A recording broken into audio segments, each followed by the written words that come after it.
Story 1. Back in the late 9s, I was a teen with hopes, dreams, and above all, a love of the wilderness. I got this from my grandpa, who I'm convinced would have become a fully fledged wild mountain man if he hadn't met Grandma, the love of his life, and settled down to become an accountant of all things. I'm told that if you met him in his day job, you would absolutely never have known what kind of guy he was. A short king, average build, shirt and tie, white-collar worker. But as soon as the weekend came, it was like Clark Kent going into the phone booth and coming out as Superman. Grandpa was like a 5'6" Rambo, rippling muscles hidden by his work shirt, a just total transformation. By the time I often went hunting with him, he'd retired from the office job. So I mostly knew outdoor Grandpa, and he was my hero.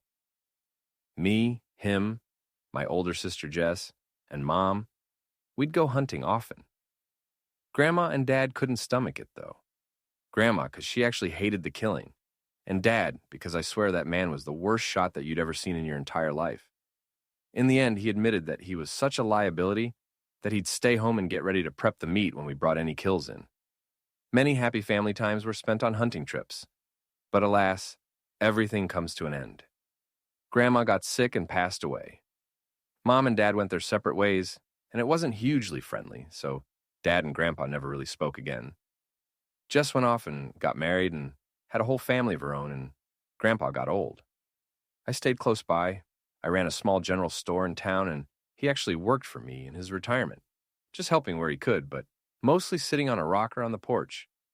The store was doing a good turnover, and it was honestly worth paying Grandpa a wage to just sit outside the store being a local character who greeted customers and shared a tale or two.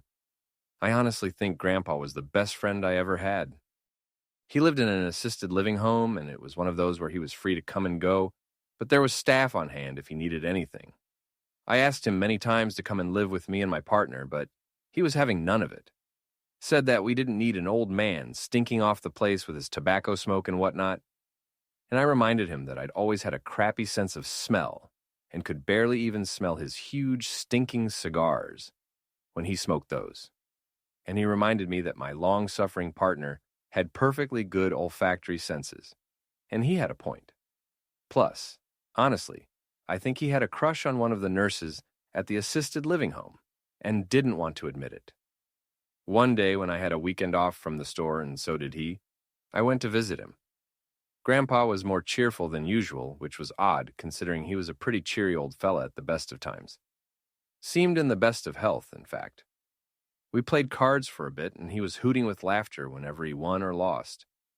And eventually I asked him what was up. Something clearly had him down good. When he told me the answer, I was absolutely shell-shocked. I had to stand up and stare out of the window for a moment. And I remember it being a very dreary, rainy day, and that felt almost perfect right then. It was a letter from an oncologist that he'd been seeing without my knowledge. And I don't remember exactly what it said, but the words brain tumor, inoperable, affairs, and order, they're ones that stuck out to me. And I stared out the window for a moment and then turned to him. And I think this was the first time that I ever got angry at the old man. I asked him why he was so damn happy, and how he could let me think something good was happening. And he just smiled at me gently and told me that I'd understand when I was his age, which was 82 at this point. That he was finally going to see Grandma again, and his daughter Mom had also sadly passed early by this point. And that knowing the end is coming when you're old isn't scary. It's like knowing you're about to get to the end of a good, satisfying book, and that all things considered a brain tumor was a pretty quick way to go compared to some forms of cancer. I sat down and thought about it for a while in silence, and then I looked up at him and I said, "Hey, Grandpa, is there anything you want to do before the end? You know?" And then his face lit up like he'd been waiting for me to ask, like this was what made him so happy. Then he told me that there was one that got away, and that there was a final hunting trip he wanted me to take him on. It wasn't easy. The old man needed a cane to walk at this point, and sometimes even a wheelchair. He refused that for the trip, of course, but we still had to make our way deep into the woods, with one of us using a cane. It was extremely, extremely slow going, and what would have previously been a day's hike took us 4 days of stopping to camp, stopping to rest, stopping to talk. And I think that was the point, really. Grandpa just wanted to spend some time with me away from everything, and it was like chicken soup for the soul for both of us. On day 5, we pitched up camp, and Grandpa said that this was it. This was the spot. He waited till the sunset, and then he sat me down and told me about the one that got away. And it was like a Bigfoot, he said, but it wasn't one. He'd first encountered it years back when my mom was a teenager, and they had been hunting together one time. He said at first that he thought it was a werewolf, until we remember werewolves don't appear in broad daylight and Bigfoots do. At this point, I paused to remind him that neither of those things are actually real, and he waved my concerns away. Besides, he said it was neither of those things anyway. I asked what it was, and he said it didn't have a name. It was like a Wendigo or a skinwalker, but it wasn't those either. He said he called it the Shatterpaw. And I asked him why, and he explained that he'd found footprints that day, which looked like an animal's paw if it had been shattered.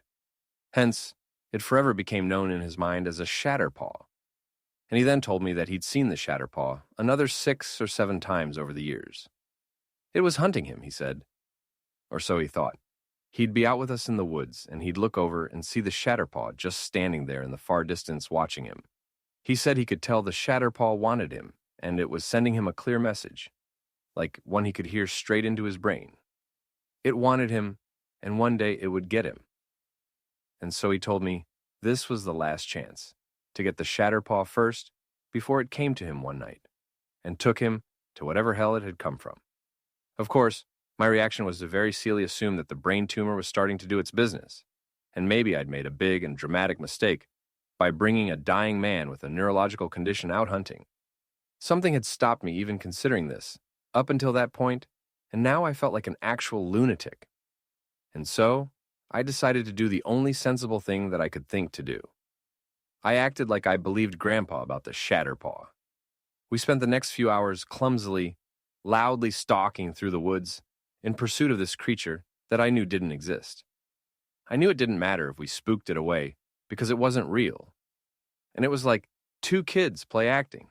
Only one of us was a grown-ass man who owned a general store, and the other was an old fellow with a brain tumor who could barely walk. And here was the other thing. I did have a bit of sense in me. Little did Grandpa know he was carrying a hunting rifle that I'd actually disabled at the store. The firing mechanism simply wouldn't work, even if he tried to shoot something. And even without the Shatterpaw, there was no way that I was letting an 82-year-old man with a brain tumor and a cane carry around a deadly weapon. I might be dumb, but I'm not that stupid. Unfortunately, Grandpa was neither, but we'll get to that in a moment. Eventually the sun set and we cooked burgers over the camp stove and went to bed in our tent for the night. Now, a few hours later, Grandpa woke me up by shaking my shoulder. "Can you smell it?" he said. I couldn't smell a damn thing and told him so. He waved dismissively at me, reminding me how bad my sense of smell was anyway. And then he added this sudden lore to the Shatterpaw that apparently it gives off this really strong stench, but only 10% of the population can smell it, I guess. Like how not everyone can smell blood or cyanide. I thought about asking why he hadn't mentioned this earlier, but since it was all fiction, what did it matter? And so I told him that if Shatterpaw was out there, we should stay put. Now Grandpa says, "No way, he's out there. Grab your gun, Sonny. We're confronting this beast." And then he was gone, out of the tent before I could say a single thing. And I figured that there was a tiny chance that there was at least some kind of mildly threatening animal out there, or even a person. So I snatched up my rifle. Weirdly, I noticed Grandpa had just left his behind. And when I stepped out of the tent, Grandpa had lit the bonfire. I looked around and asked where the Shatterpaw was, and Grandpa looked me dead in the eyes and said, "I think you know." And that's when he pulled the handgun from his waistband. He told me he'd known all along that I'd sabotage his gun, that he was sorry for stealing from my store, but he needed to be armed, that the real me would thank him if I was still alive somewhere. And then he pointed the revolver at me. His hand shook as he aimed, and tears started coming down his face. "You weak of it, boy," he said. "You always have. It took you one day, and it's been you ever since." "What? I'm not the damn Shatterpaw." I told him, "You know I'm not." And he denied it. He said it was him or me. He kept talking and he kept stalling. Said that the only way that I could prove that I wasn't the Shatterpaw was if I shot him in the head or he'd do it to me. I threw my gun to the ground. Grandpa looked confused and then maybe even a little bit ashamed. I told him I knew what he was doing, that he wanted to go out on his own terms, and that this was the best damn plan that he could think of. He was a die-hard Christian, so ending it all wasn't an option. And if I shot him believing it was life or death, I could forgive myself. I asked him if that was right, and he nodded as he lowered the gun. A big part of me wanted to be mad. How could my beloved grandpa try tricking me into killing him? But then I realized to him, he was putting his fate in the hands of the person he loved and trusted the most. And in his aging, decaying brain, he'd somehow justified it. I told him, this isn't the way, and he nodded again. I took a step forward to embrace him and take the gun away from him. Everything happened at once. I heard a sound and saw Grandpa raise the pistol. Honest to God, I thought that he changed his mind and was about to shoot me. Instead, he yelled, "Get down!" And I dived to the left like my life depended on it. The gun went off with 3 cracks, and I heard the sound of a body hitting the floor. I rolled over to look, and out of everything in the story, this is the most unbelievable part I know. But this happened. It wasn't a Shatterclaw or a Bigfoot or a Wendigo or a Skinwalker, but while we'd been talking, a mother effing cougar had been creeping up on us and eventually was poised to leap on me just as Grandpa noticed it. And heck, the old man had put the creature down with the first shot. We actually think right between the eyes, brain tumor and paused hands and everything. Well, there was no way that we were leaving proof of that kill behind. The greatest of Grandpa's career, and it took us 5 days to hike back with that dead mountain lion tied up in a sleeping bag. The extra days left us having to ration, and by the time we got back to town, Grandpa wasn't doing great. He'd actually started to develop a lung infection. Things declined pretty quickly after that, but he lived long enough to see that goddamn mountain lion taxidermy and displayed in my store, along with a plaque explaining some of the story. It's not there anymore as I donated it to a museum about 10 years ago now in the honor of the old man. But I still have photos somewhere from the days before digital. Grandpa passed away in his sleep a couple of months after our camping trip. And I won't say that things went easy because cancer never lets you. But he went gracefully. And to this dying day, he would admit to me that the whole Shatterpaw nonsense of the creature secretly being me was something that he'd gotten from a TV show that he watched in the rec room. But there's one thing that he swore until his passing. And I cannot tell if he believed this because Grandpa was one hell of a joker. But he swears he didn't make up the Shatterpaw itself. And he didn't make up that very first sighting of the creature. And whenever I try to look it up, I can't find a single piece of evidence of a cryptid called a Shatterpaw. So maybe Grandpa really did see one and named it. I think he'd kind of love that as a legacy.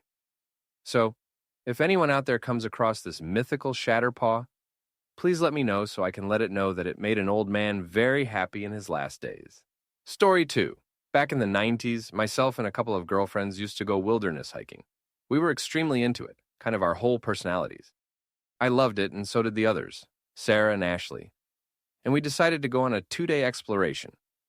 We drove as deep into the woods as we could and decided to just spend the day there and then camp there overnight. We parked on a dirt road and hiked until midday, then settled down for some food. Now, keen to get going, we ate a little bit and then began to explore the area. We'd never been here before. It was kind of an odd location. It was very deep into the woods, but the dirt track had allowed us to drive down here fairly easily. Ashley was a photographer, and she had some kind of fancy camera that she used to take nature photos. Now, this was before the days of digital cameras and camera phones, of course, so she had to be kind of picky about what she snapped. And that's what drew my attention. 1, 2, 3 photos almost in a row. I looked over to where Ashley was, and she was standing near a rock face. I couldn't tell what she'd seen, so I angled around and realized that hiding behind this curtain of vines was a cave. She'd been using her flash to light up the interior of that cave before going in. Sarah chastised her in case it was some bear's den, but pointed out that Bear's Den hadn't been active in that area since probably way back in the 70s. It was a pretty safe area this far deep into the woods. Ashley said that this may be so, but something had clearly been using the cave as its lair a long time ago. We could tell it was abandoned, though, because there was some rocks covering the entrance, which we had to clamber over to get inside. Now, this curtain of vines had fell over the entrance, and almost no natural light filled the cave. Sarah and I turned our flashlights on, and we looked around. Now, it definitely had been some type of animal's lair at once. There were very old remains, littered in one corner, and then the dry, dusty, musky smell gave it an almost comforting feel. I could imagine a cartoon bear holed up there with its cute little cubs. Now, we explored the cave.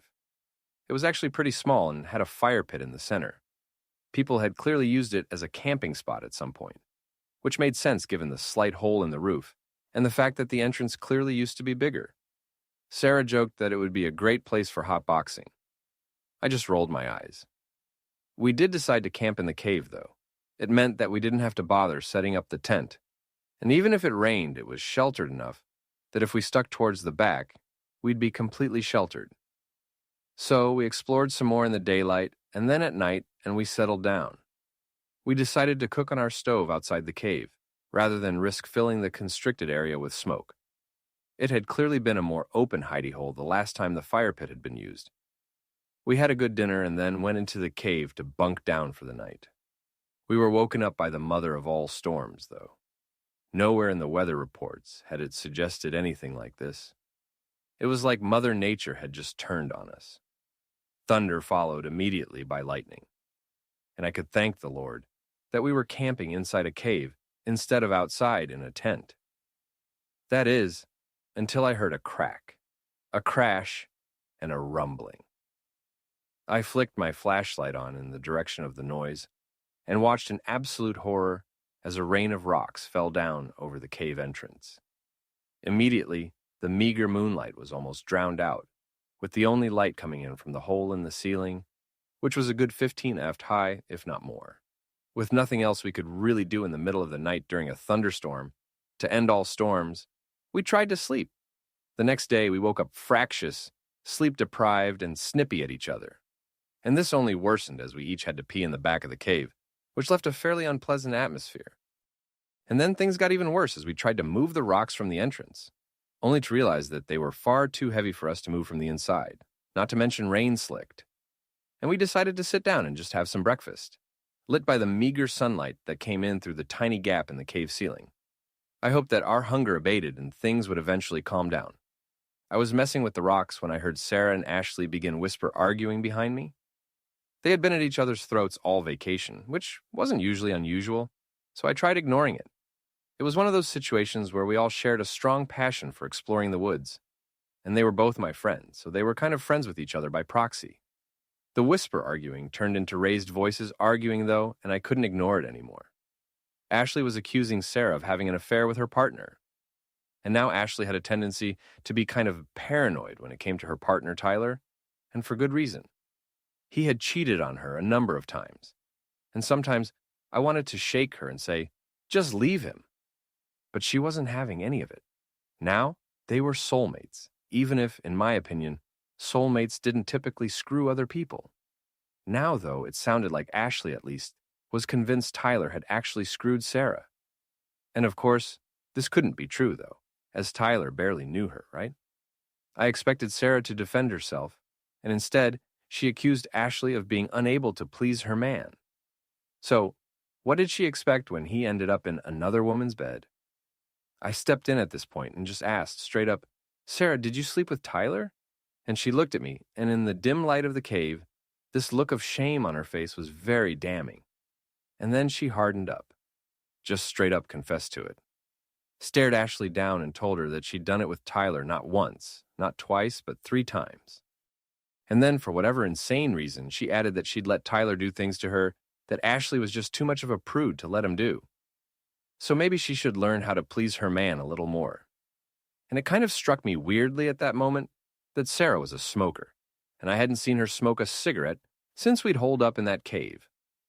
weirdly thoughtful considering that she was out here ruining Ashley's confidence in life. I went to suggest that maybe she would light up and calm down. But then, something even more insane happened. Ashley, calm, meek. Ashley, who was kind of a pushover, full body charged Sarah and slammed her into the ground. Then, the pair were fighting, pulling hair, yelling, and screeching so loud it echoed around the cave.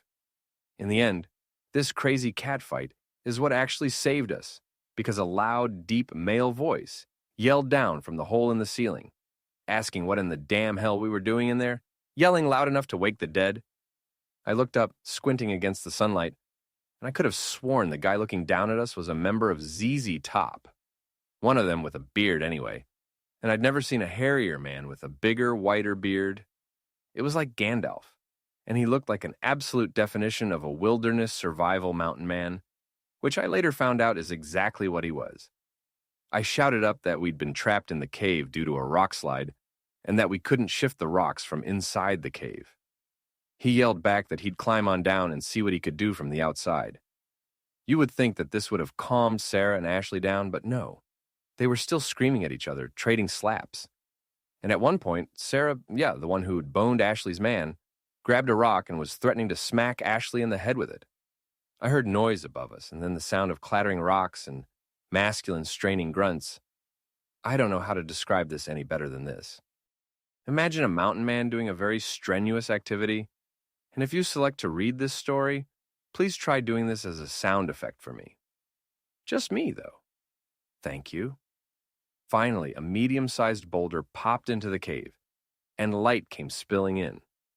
The mountain man looked in, and now I could see that his beard was even bigger than I previously thought. And he also had one blind eye, and somewhat of a scar. And goddamn, if this dude wasn't the most badass man I'd ever seen in my life. It was almost terrifying.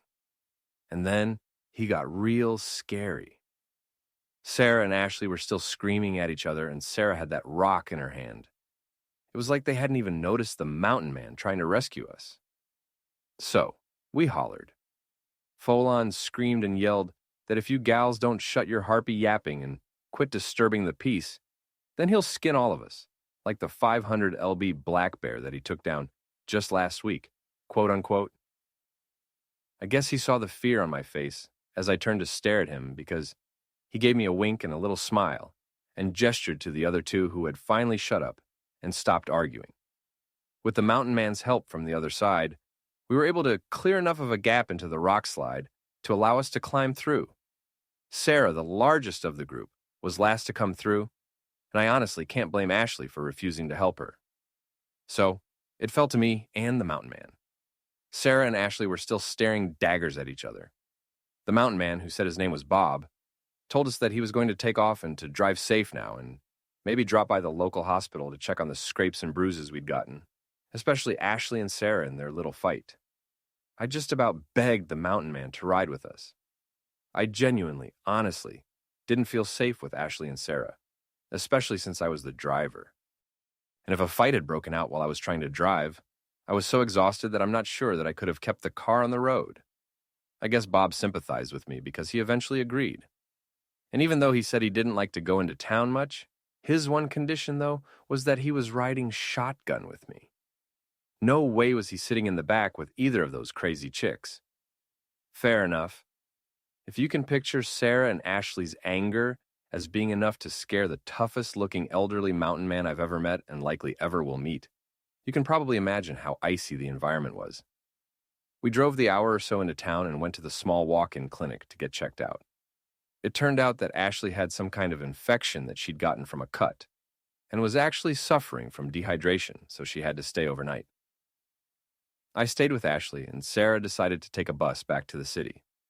I think it was the last time they ever spoke. And as a funny epilogue, Ashley decided not to tell Tyler that she knew he cheated on her. Instead, she called him up and explained what had happened. A couple of hours later, he showed up at the hospital. It was me, Bob, and Tyler in the room with Ashley in the bed. She tried to climb out of the bed, and Tyler thought that she was going to hug him or something. Bob knew different, though. He put a hand on Ashley's shoulder and told him he had this, and then, He walked up to Tyler, moved as if to shake his hand, and then gave him a backhand pimp slap that was firm enough to undermine Tyler's masculinity, but not enough to do any damage. That's the kind of man Bob was, though. When Tyler looked stunned, Bob told him that maybe next time he'd think twice about treating a fine girl like Ashley the way he had. And I kid you not, Tyler's response was, "Which time are you talking about?" And I think that's when Ashley finally decided enough was enough. And from the way Bob looked at Tyler, I think Tyler knew it too. He turned around, threw the flowers that he brought for Ashley in the trash, and we just never saw that fool again. The only way to stay in touch with Bob, who lived off the grid, was to give him my mailing address. I realized that in modern day, it would probably be considered a bad idea to give a wild mountain man your home address. But Bob actually sent me a Christmas card every year for the next 8 years. Eventually, I received a letter from Bob's grandson, who sadly informed me that he'd passed away, but that Bob kept daily journals and an address book, and I was marked in there as highly important as a person to send a Christmas card to, which touched my heart in ways I can't even begin to express. The only way for this story to become more of a fairy tale is if Bob's grandson, who wrote me and was around the same age as me, had met up with me in the city, and we'd hit it off and eventually become a couple.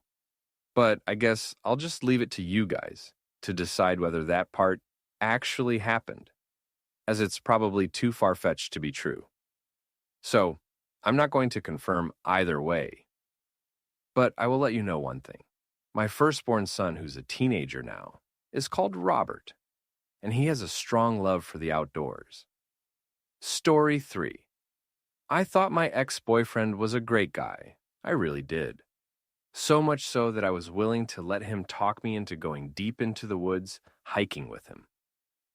I've never been a real outdoorsy girl, much less a go into the middle of nowhere with one other person girl. So, yeah, I really trusted and loved this guy. But they say if you really want to get to know a partner, go on vacation with them. Well, I'll also add go on vacation with them into the deep woods.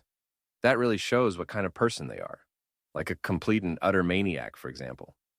We spent a lot of time preparing for the trip, days of discussing it, planning our route. Maybe I should have seen it as a red flag when my ex, we'll call him Aaron, bought all this brand new navigational equipment, including an expensive compass, satellite GPS locator, etc., despite telling me that he'd hiked these woods dozens of times and was a quote-unquote expert on the area. On the drive down, he talked incessantly about how beautiful the area was, how dangerous it could be too. And that's why we were doing a short day hike on the first day and then spending a day in a nearby motel having fun, in his words. And then on day 3, we'd come back for a 2-night camping trip in the same woods. Alwyn was right about one thing. These woods were absolutely stunning. Summer was turning into fall, and the colors were breathtaking.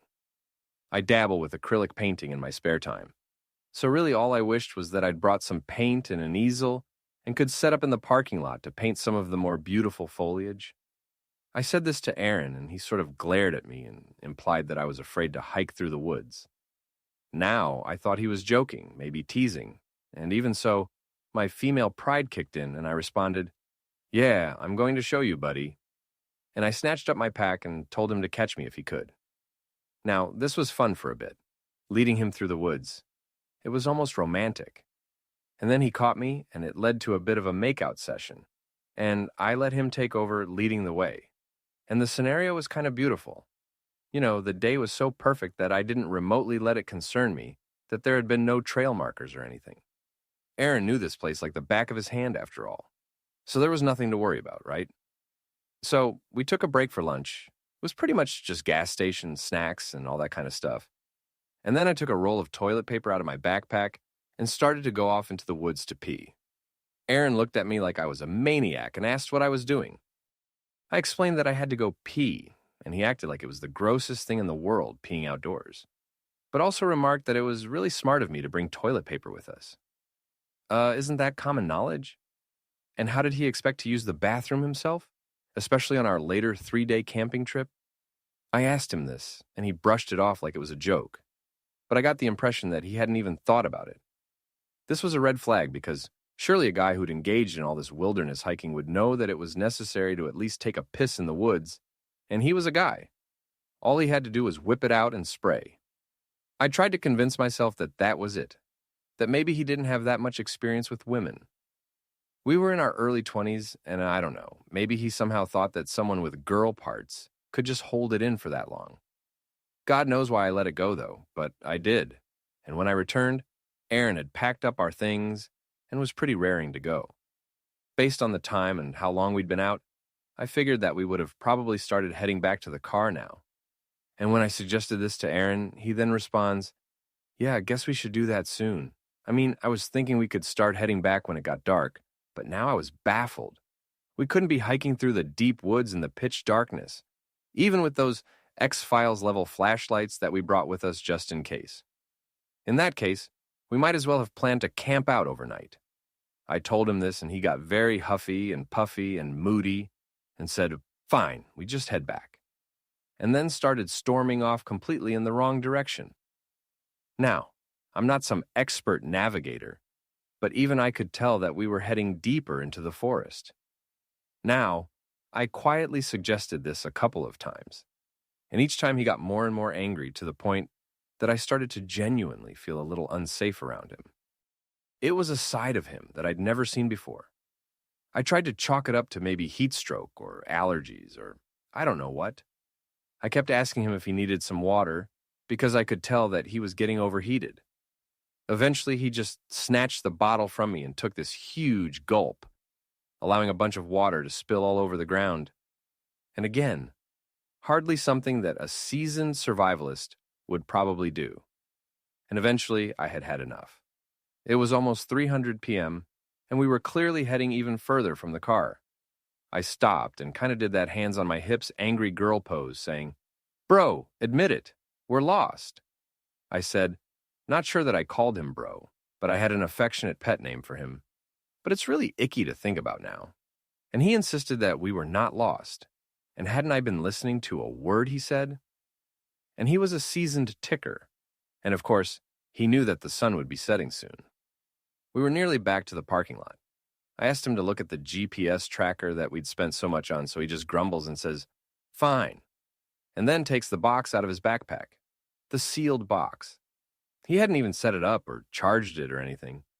He just brought the damn GPS tracker and somehow expected it to just work. And when I pointed this out, he almost threw the damn thing in a rage. I had to grab his arm and stop him from hurling it into the woods. Jesus.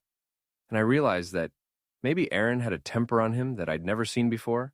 I was out here in the absolute middle of nowhere with this guy, and he was quickly revealing himself not to be the guy that I thought he was. Very calmly and quietly, I suggested that maybe we check the map out and try to work out our location and piece things together using landmarks and the compass. I really wasn't being accusatory or belittling at all. But of course, little did I know just how much this was all insulting his pride. So I did not expect him to react the way in which he did. Aaron began screaming at me, calling me terrible things, all types of derogatory insults about how stupid and demanding and ridiculous I was being. And then finally, he ended the rant by calling me an ungrateful C-word, which, wow, I've never been called that by someone who wasn't some catcaller or a stranger in my life. And even then, I was prepared to forgive him if he immediately apologized. But no, he said if I knew best that it would be better for me to find my own way back, and he'd wait for me in the car, because, obviously in his mind, there was no chance that I'd get back before him. And then he storms off into the forest in clearly the wrong direction, while screaming one final phew over his shoulder to me. Up until that point, I'd still been considering reminding him that I had the keys of the car. But at that point, I said, "Nah, screw him." I took a few minutes to gather myself, had a little bit of a cry, and ate a granola bar. And then I put myself together and headed in the direction that I was certain that we'd come from. I walked for about half an hour, recognizing landmarks and even a twig that I'd snapped from earlier. I felt like I was doing pretty well, feeling confident and almost smug about the situation. And then I heard the sound of branches cracking somewhere behind me, and a voice. A high-mocking redneck voice. Like the kind of cliché backwoods killer that you hear in some crappy horror movie. "You done effed up, girly. You done come into our part of the woods." Something like that anyway. And I didn't even wait. I just began to run. Now, stupidly, my first thought was that I'd hoped Aaron was safe, and that whoever this was hadn't got to him first. I had to be careful, though, not to head off the beaten track and still make sure that I was going in the right direction. Now I could hear this unseen hillbilly pursuing me. He was running somewhere behind me and up the hill among the trees. Occasionally, he'd hoot out some kind of threat like, "I'm going to skin your pretty little butt," or "That chest is looking real good mounted on a cabin wall." Psychotic things like that. And what followed was a chase worthy of a movie. Or so it felt to me at the time. I was darting this way and that way through the trees, occasionally hearing this pursuer. Now, in my head, I was picturing him as some kind of mix between Jason Voorhees and The Undertaker from WWE, even though he had a kind of high-pitched, nasally voice. More like that one guy from Texas Chainsaw Massacre, a movie that I'd actually watched with Aaron just a week or so before this stupidly. Now, I found a hollowed-out tree stump and ducked into it, deciding to listen for this murderous hillbilly. I could hear him, but he seemed pretty far away now, and he was yelling something about inserting something I don't want to repeat into my mouth. I started to feel throw-up rise in my throat, imagining this filthy, inbred monster doing all this awful stuff to me. I decided to use stealth from here on in. He was yelling about how he could see me, but from the positioning of his voice, I was pretty sure that wasn't true. I snuck through the trees as silently as I could, and he was being pretty silent too. And then, creeping through the undergrowth, I saw a figure with its back to me, peeking from behind a tree. I almost called out and ran over there, but then the figure called out, "Where are you, little piggy? Piggy, pig, pig. I'm going to put you on my spit roast." The voice had definitely come from the man peering around the tree. Only the man was no redneck hillbilly monster. It was freaking Aaron. And then suddenly it dawned on me. Aaron acted all macho, but he'd later been a theater kid in college, one of his buddies had told me. And this absolute lunatic had been following me through the woods trying to put the fear of God into me by play acting as some murderous hillbilly. The problem I still had, though, was that I had no idea how fake the murderous part was.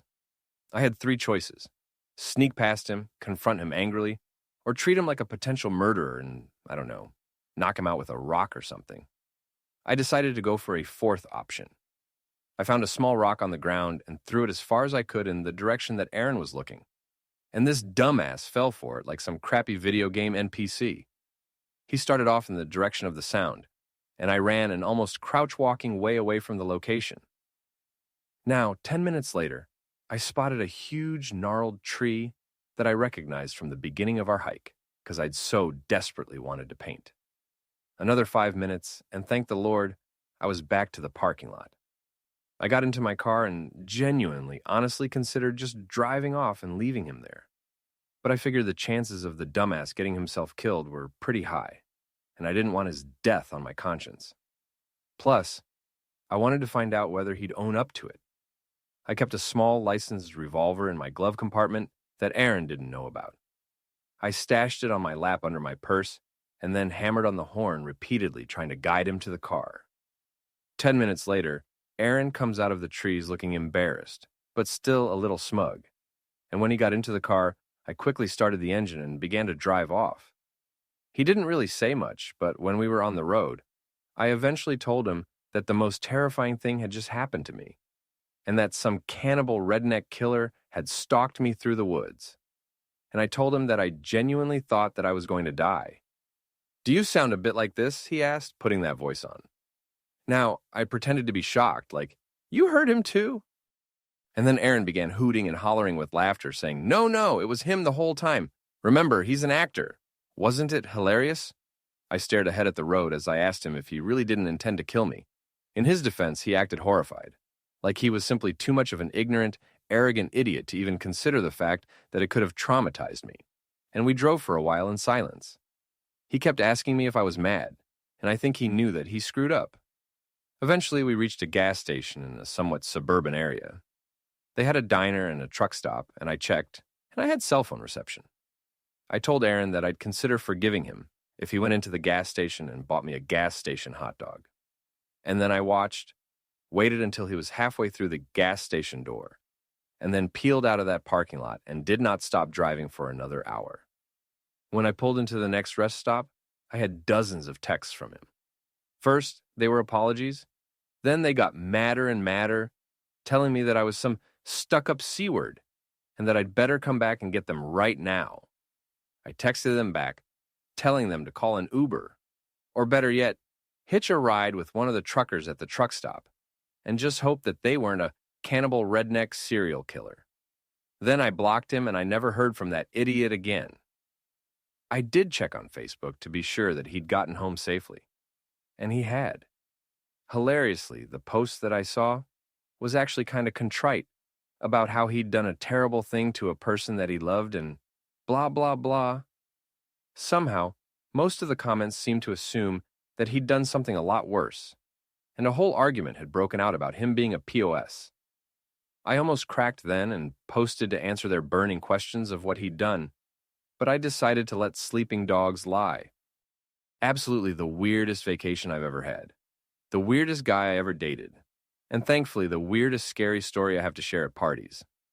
Now, I hope you enjoyed the tale of the time that I wasn't stalked by a cannibal killer. Story 4, me and my buddy Mikey used to go deep into the woods on a hiking exploration trip every few months.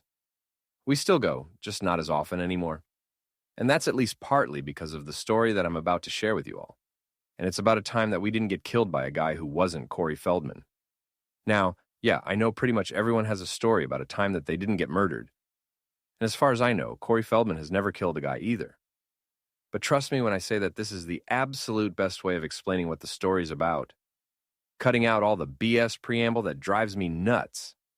I'm going to start the story with me and Mikey, 2 days into our hike, sitting around the campfire frying up some meat. We weren't out in the wilderness to hunt, just explore and have fun. And we knew our crap and knew situational awareness and being mindful of our surroundings and all of that stuff. Obviously, which is why we were a little surprised, when seated at our campfire, a voice spoke from directly behind us, saying, "Hey guys, what's up?" We both kind of jumped and turned around in our seats, and you could tell that this fellow was hoping for that reaction, because he had this little grin on his face that was surreal enough. But what made it even more surreal was that the man standing before us looked like Corey Feldman, the child star of The Goonies, Lost Boys, Friday the 13th Part 3, and more. I would have sworn on the Bible that this was the case. Corey Feldman looking exactly like Corey Feldman would look in the late 2000s, but wearing those thick glasses he often wore as a child star. He was dressed in one of those military jackets that you could get in just about every store back in the 2000s, and some camo khakis. He had a green military-style cap on too, and I remember all this because, let me stress, I was 100% sure that I was looking at Corey Feldman. And when he took another step towards the campfire, I saw that he was not, in fact, Corey Feldman, because I happen to know that Corey Feldman is a pretty short guy, 53 or 5'4". And this guy was clearly a fair few inches taller than that dude. And he also had this little scar on his cheek that Corey Feldman does not have. But beyond that, if I'd been asked to pick this guy out in a lineup, I would have put the DVD of Stand By Me in the player. Now, trying not to let the guy know that he'd startled us, me and Mikey were saying something like, "Hey, bud, how's it going? You out hunting? How's the game?" You know, those sort of questions. He said his name was Buck. Bucky to his friends.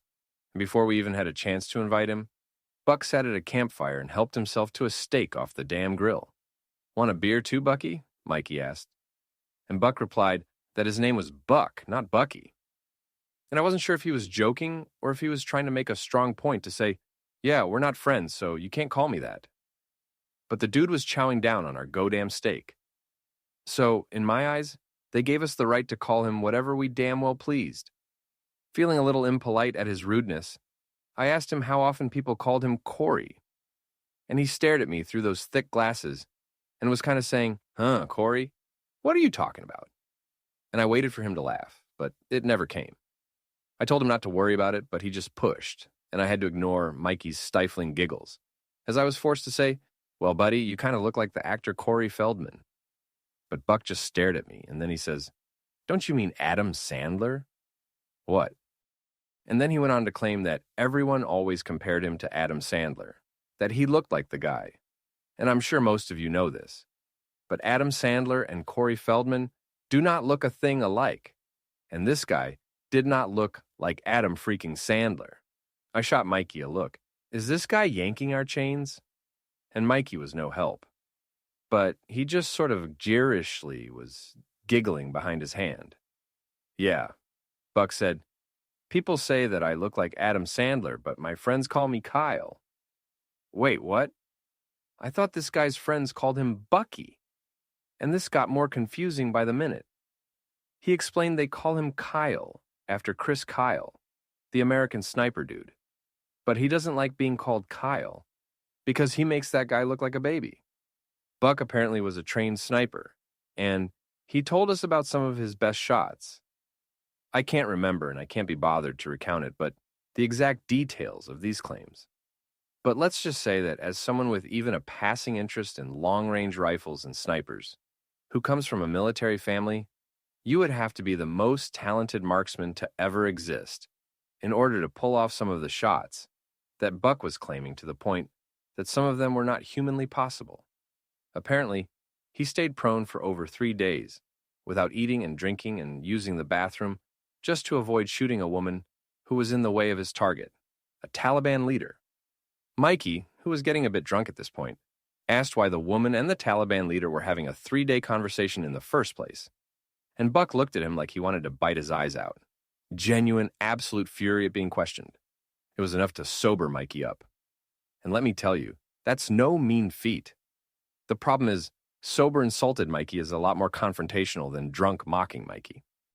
So when Buck told his next story, some elaborate yarn about ricocheting a bullet off of 3 different metal surfaces and saving a pregnant woman from a rogue American general who was clearly meant to be Marlon Brando in Apocalypse Now, Mikey called BS. Like literally, he just said BS and then started humming Ride of the Valkyries. Buck stood up fast and began to reach into the waistband of his pants. Both of us leapt to our feet, and within seconds, I had my own pistol trained on him. I don't drink, unlike Mikey, and I do carry. I'm the designated don't F with us guy when we go hiking, because you'd be surprised how many times you need one of those. Now, Buck says, Hey, steady on, guys. We got a couple of wannabe soldiers on our hands, huh? Excuse me, buddy. You were the one who was seemingly just reaching for a gun.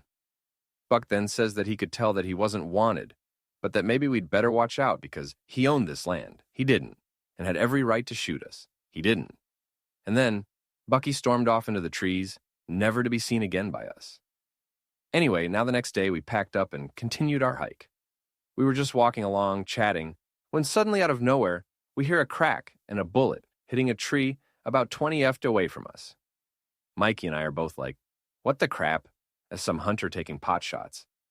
And the idea that it was Buck, for some reason, didn't even occur to us. And so we call out saying, hey buddy, careful over here, and we're wearing these very high-vis jackets, all that good stuff. And then another shot rings out, and we can see it hit almost exactly where the first bullet had. Mikey and I drop to the ground, run behind a tree, out of line of sight of the shooter, and try to scour our surroundings. There's no sign of anyone, and we both whisper, Bucky, at the same time. But it couldn't be. Those shots were accurate. Well, the second one was anyway. And we have a whispered conversation, shocked that maybe Buck was actually telling the truth, at least to some extent. He was an absolute crack shot, even if he was a crackpot. But what the hell could we do? There was no sign of him anywhere. And we're just sort of sitting ducks out here. I decided to put something to the test.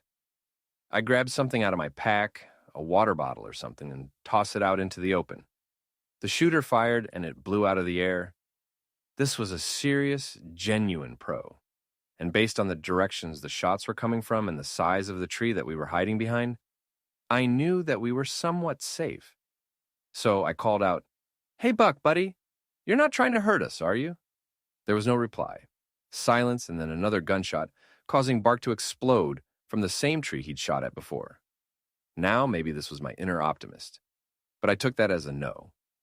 Meanwhile, Mikey says, screw this, and decided to run from one point of cover to another. My heart basically stopped. A shot rang out, and I expected to see my buddy crumple. But no, he made it to safety. And instead, the shooter had hit the tree Mikey was aiming to hide behind.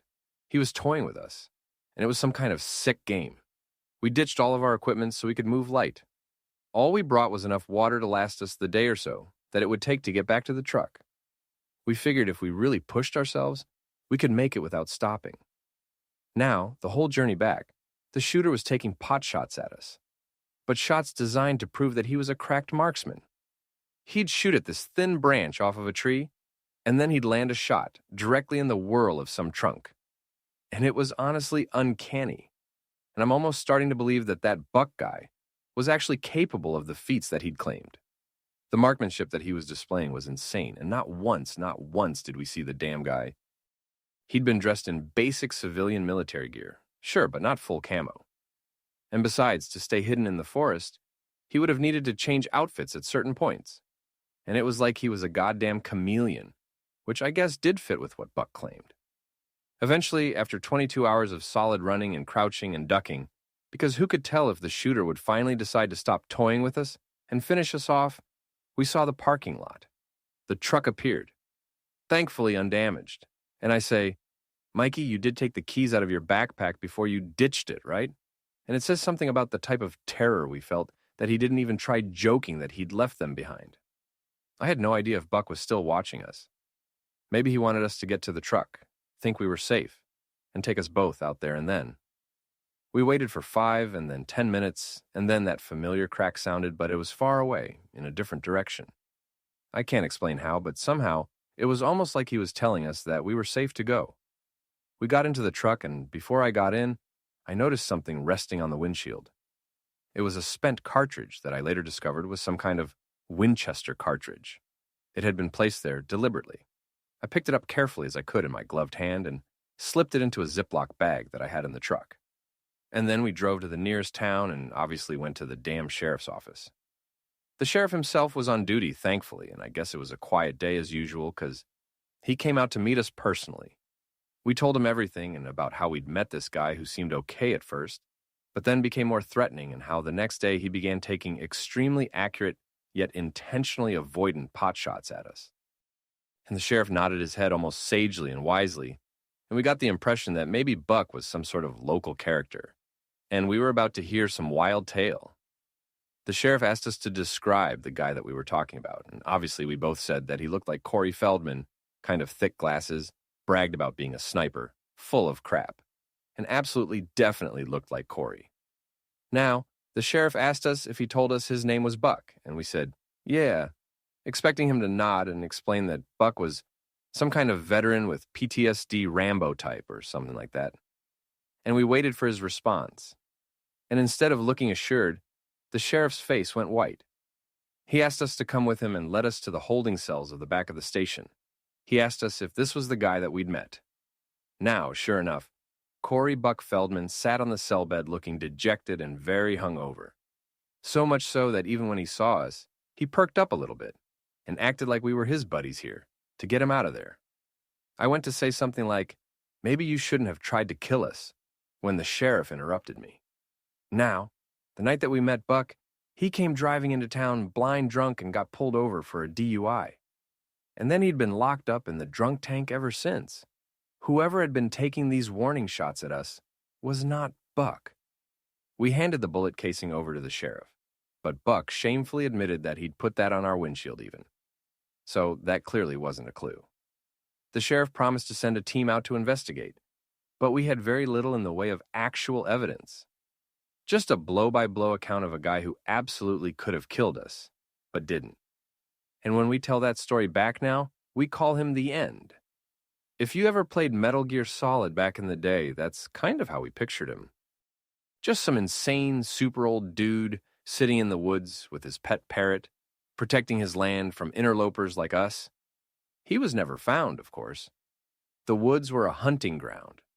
Bullet holes and bullet casings and bullet residue was all over the damn place. Buck seemed especially focused on wanting to help, and I think he was actually affronted that there was an actual sniper in town who was quote-unquote better than him. Weirdly, for some reason, I let Buck give us his email, and we've stayed in touch over the years. He's still a complete oddball, what they call a conspiracy head. And his latest thing is that he's a victim of some kind of covert surveillance. But surprisingly, he's good for a beer or two if you're ever down in the vicinity, which despite our run-in with the Phantom Sniper. Sometimes Mikey and I still are. We don't go to that area of the woods. Maybe the sniper is sitting there in his wheelchair, dead of old age like that Metal Gear Solid guy. And maybe he's just blowing off steam between some CIA Black Ops mission, because go damn. Hey friends, thanks for listening. Click that notification bell to be alerted of all future narrations. I release new videos every Monday and Thursday at 9 p.m. Eastern Time. And there are super fun live streams every Sunday and Wednesday night. If you got a live, if you got a story, be sure to submit them over to my email. Let's read adsubmissions@gmail.com. And you might even hear your story featured on the next video. And if you want to support me even more, grab early access to all future narrations and bonus content over on Patreon, or click that big join button to hear about the extra perks for members of the channel. And check out the Literary Podcast, where you can hear all of these stories and big compilations located anywhere you listen to podcasts. I also have a true crime channel that's popping off. It's called Saturn Soul. All links in the description below. Thanks so much, friends. And remember, don't let Dr. Seuss steal your innards.